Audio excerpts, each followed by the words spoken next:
Hi guys, how you doing?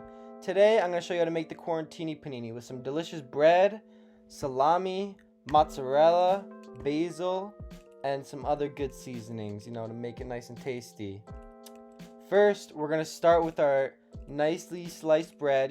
Choose a bread of your choice, make it how delicious you want. I chose some rosemary.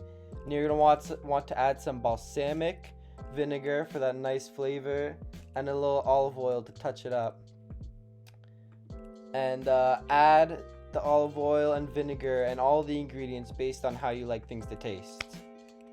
After we prepared our bread, we got to put some nice delicious creamy mozzarella on, and you want to be liberal with it so it can get nice and melty and delicious. Next, we put our meats on. Today I chose to make a soppressata for the Quarantini Panini because I just think soppressata is delicious, and you should too.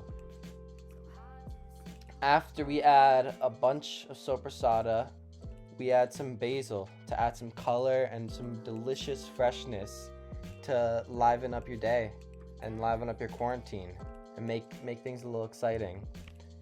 And after we add our fresh greens, we can pepper it and salt it up as much as we want just to make it taste extra delicious. You don't want to over salt it, but you also don't want to under salt it, so be careful. And then we can close it up and make sure you preheat your panini or pan to a high temperature.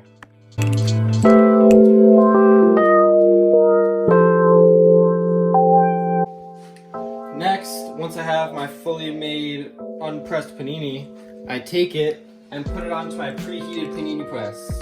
If you don't have a panini press at home, you can heat up a pan and take 2 pans and press it that way. Next, I take the press and make sure it gets it all evenly cooked and press it down for about 5 or so minutes.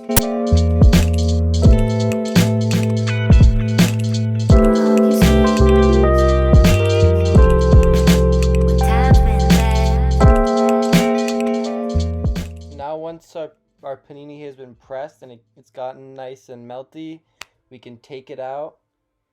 Ooh, look at that delicious golden brown. And next, we can cut it up and share it with our friends and enjoy during this quarantine. Enjoy your Quarantini Panini and stay safe.